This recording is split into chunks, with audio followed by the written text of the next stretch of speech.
Hello नमस्कार दोस्तों, स्वागत है आपका आपके अपने स्मार्ट परिवार में। दोस्तों, अपनी मंजिल को भुलाकर जिया तो क्या जिया, है दम तुझ में तो उसे पाकर दिखा। लिख दे खून से अपनी कामयाबी की कहानी और बोल दे उस किस्मत को, अगर है औकात तो रोक कर दिखा। क्या मेरे दोस्तों, अगर है औकात तो रोक कर दिखा। दोस्तों, उम्मीद करता हूँ कि आप सब अपने घर पर स्वस्थ होंगे, मस्त होंगे और अच्छे से पढ़ाई कर रहे होंगे। दोस्तों, आपकी पढ़ाई को और मजबूत बनाने के लिए हम आपके लिए लेकर आए हैं स्टैटिक जीके के बहुत ही इम्पोर्टेंट और बेहतरीन क्वेश्चन। चलिए दोस्तों, शुरुआत करते हैं। उससे पहले ये रहा आपका मोटिवेशनल कोट्स। काफिला भी तेरे पीछे होगा, तू अकेले चलना शुरू तो कर तो सही। क्या मेरे दोस्तों, काफिला भी तेरे पीछे होगा, तू अकेले चलना शुरू कर तो सही। यानी कि दोस्तों, आप अकेला चलना शुरू तो कर दो, काफिला आपके पीछे अपने आप हो जाएगा, है ना। चलिए दोस्तों, इस बात को ध्यान रखना कि शुरुआत आपको अकेले करनी होगी, उसके बाद आपके पीछे काफिला खड़ा हो जाएगा। चलिए पहले प्रश्न से हमारी शुरुआत करते हैं, जो आपकी तैयारी को बहुत ही मजबूत बनाएंगे। दोस्तों, आप कमेंट सेक्शन में आंसर लिखते रहिए। बक्सर की लड़ाई किस ईस्ट इंडिया कंपनी द्वारा किसके साथ लड़ी गई? बताइए दोस्तों, ईस्ट इंडिया कंपनी के द्वारा बक्सर की लड़ाई किसके साथ लड़ी गई?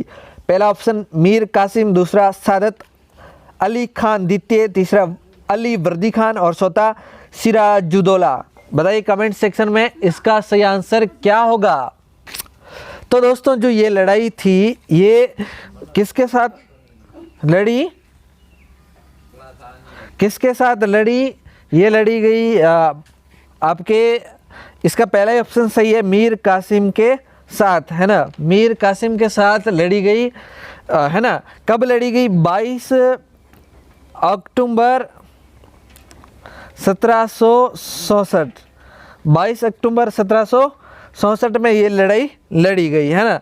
इसमें ईस्ट इंडिया कंपनी की ओर से और दूसरा कौन? मीर कासिम था। इसके अलावा और बंगाल के नवाब, अवध के नवाब और मुगल सम्राट शाह आलम द्वितीय की संयुक्त सेनाओं के बीच लड़ी और अंग्रेजों का जो नेतृत्व किया था वो हेक्टर यूनरो ने किया था, ठीक है ना। चलिए अगले प्रश्न पे चलते हैं अपन।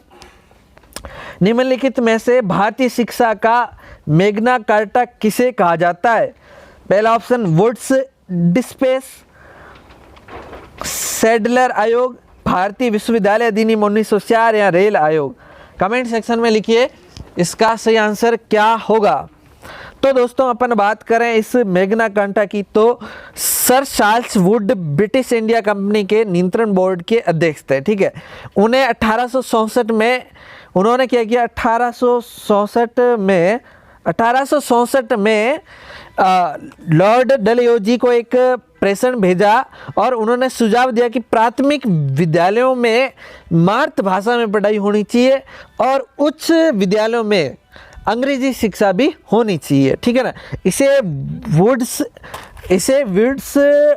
डिस्पेस भी कहा जाता है, ठीक है ना। और इस वुड्स डिस्पेस को ही भारतीय शिक्षा का मैग्ना कार्टा कहा जाता है। तो इसका पहला ऑप्शन वुड्स डिस्पेस सही होगा। अगले प्रश्न पे चलते हैं। वर्नाकुलर प्रेस अधिनियम और शस्त्र अधिनियम किस वायसराय के द्वारा पारित किया गया था? पहला ऑप्शन है लॉर्ड लिटन, दूसरा ऑप्शन आपका है लॉर्ड मेयो, तीसरा ऑप्शन लॉर्ड डलहौजी और चौथा ऑप्शन लॉर्ड हार्डिंग। तो बताइए करेक्ट आंसर क्या होगा। तो दोस्तों, अपन बात करें इस वर्नाकुलर प्रेस अधिनियम और शस्त्र अधिनियम की, तो ये दोस्तों 1800 कब मेरे दोस्तों? 1878 में पारित किया। और किसने किया? लॉर्ड लिटन ने किया। 1878 के अंदर लॉर्ड लिटन ने पारित किया। तो इसका पहला ऑप्शन सही है, लॉर्ड लिटन ए, है ना। ये दोस्तों 1876 से 1880 तक भारत के वायसराय रहे कौन? लॉर्ड लिटन, है ना, ठीक है ना। और दोस्तों 1876 से 78 में क्या हुआ? भारत में बहुत अकाल पड़ा, जिस कारण से ये इस सही ढंग से संभाल नहीं पाए, है ना। इसलिए इनकी कड़ी आलोचना भी की गई थी, है ना। तो इसका सही आंसर है लॉर्ड लिटन ने ये प्रेस अधिनियम और शस्त्र अधिनियम पारित किया 1878 के अंदर। चलिए अगले प्रश्न पे चलते हैं अपन। निम्न में से किस वायसराय की हत्या उनके शासन या उनके कार्यकाल के दौरान की गई? पहला ऑप्शन लॉर्ड मेयो, दूसरा ऑप्शन लॉर्ड लिटन, तीसरा लॉर्ड डलहौजी और चौथा ऑप्शन लॉर्ड हॉर्डिंग। बताइए कमेंट सेक्शन में इसका सही आंसर क्या होगा मेरे प्यारे साथियों। दोस्तों ये लॉर्ड मेयो थे, इनके शासनकाल के दौरान हत्या कर दी गई। दोस्तों बात है 1872 की। क्या हुआ 1872 के में अंडमान द्वीप के पोर्ट ब्लेयर में निरीक्षण यात्रा कर रहे थे ये लॉर्ड मेयो, और उस यात्रा के दौरान पठान ने इनकी हत्या कर दी। किसने? पठान ने इनकी हत्या कर दी, ठीक है ना। अंडमान द्वीप के, है ना, वहां पर इनकी निरीक्षण यात्रा थी, तब इनकी हत्या कर दी गई। चलिए अगले प्रश्न पे चलते हैं अपन। लॉर्ड रिपन ने हंटर आयोग का गठन किस लिए किया था?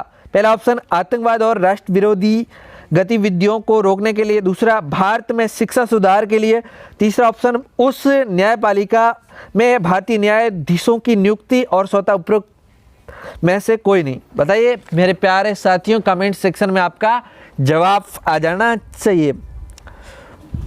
तो दोस्तों ये हंटर आयोग भारत में शिक्षा सुधार के लिए गठित किया गया, तो इसका बी ऑप्शन करेक्ट होगा, भारत में शिक्षा सुधार के लिए किया, ठीक है।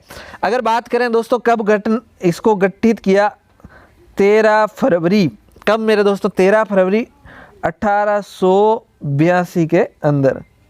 1882 में इस गठित किया। इसके अध्यक्षता किसके अध्यक्षता में गठित किया? ये सर विलियम हंटर की अध्यक्षता में गठित किया गया। और इस आयोग ने भारत में शिक्षा सुधार के लिए, प्राथमिक शिक्षा और उच्च शिक्षा में सुधार के लिए बहुत ही महत्वपूर्ण सुझाव दिए थे, ठीक है ना।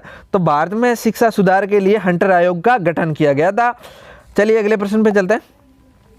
भारतीय टकन तथा कागजी मुद्रा अधिनियम किस वायसराय ने पारित किया था? कमेंट सेक्शन में आंसर दे दीजिए मेरे प्यारे साथियों। पहला ऑप्शन लॉर्ड मिंटो, दूसरा लॉर्ड हॉर्डिंग, तीसरा लॉर्ड कर्जन और चौथा लॉर्ड डफरिन। क्या करेक्ट आंसर होगा?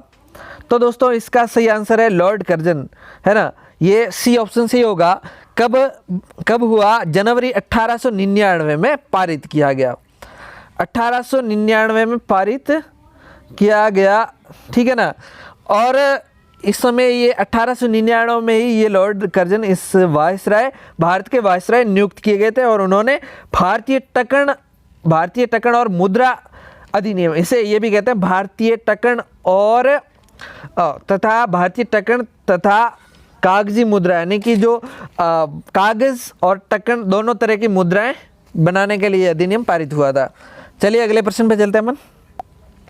निम्नलिखित में से किसे मराठा मैकियावेली कहा जाता है? पहला ऑप्शन नाना फडणवीस, दूसरा बालाजी विश्वनाथ, तीसरा नारायण राव बाजीराव और चौथा संभाजी। बताइए करेक्ट आंसर क्या होगा?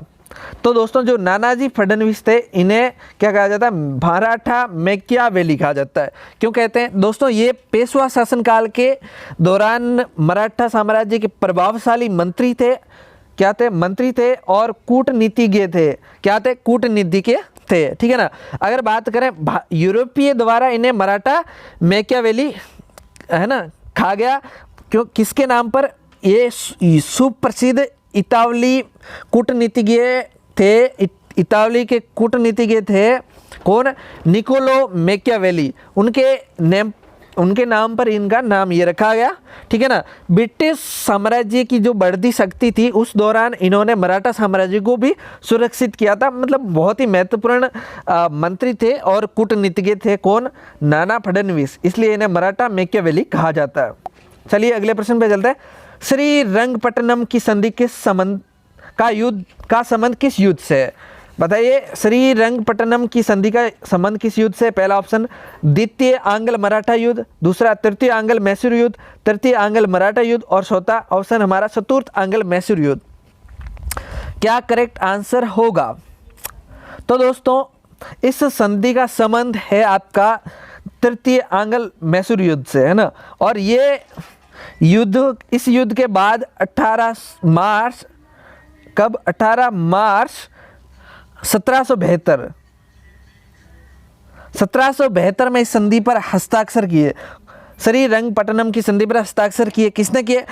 ईस्ट इंडिया कंपनी से, ब्रिटिश कंपनी थी, उससे लॉर्ड कॉर्नवालिस और हैदराबाद के निज़ाम का प्रतिनिधि, उसके अलावा मराठा का प्रतिनिधि, उसके अलावा मैसूर शासक टीपू सुल्तान, इन्होंने इस श्रीरंगपट्टनम की संधि पर हस्ताक्षर किए थे।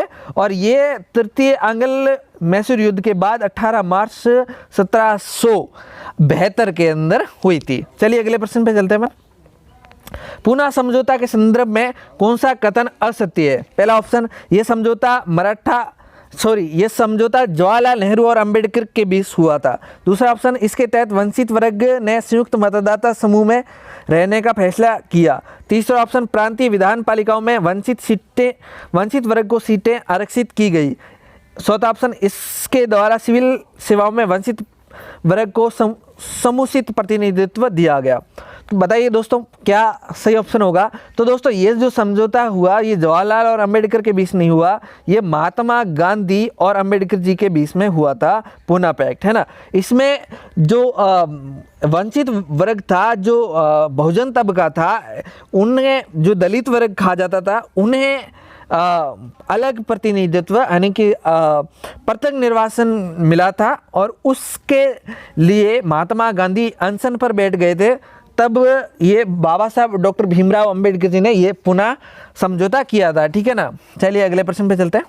तो ये समझौता किसके बीच हुआ था? महात्मा गांधी और बाबा साहब डॉक्टर भीमराव अंबेडकर जी के बीच हुआ था। तो इसमें ये कथन गलत है, पहला ही, कि जवाहरलाल बीच में और नेहरू और बाबा साहब के बीच में नहीं हुआ। चलिए, तो ये पहला कथन है गलत। अगले प्रश्न पे चलते हैं। महाड़ है ना, महाड़ या म्याद नियम, महाड़ सत्याग्रह का नेतृत्व किसने किया था? पहला ऑप्शन महात्मा गांधी, दूसरा ऑप्शन डॉक्टर भीमराव अंबेडकर है ना, अंबेडकर, आचार्य विनोबा भावे और बाल गंगाधर तिलक। बताइए करेक्ट आंसर क्या होगा?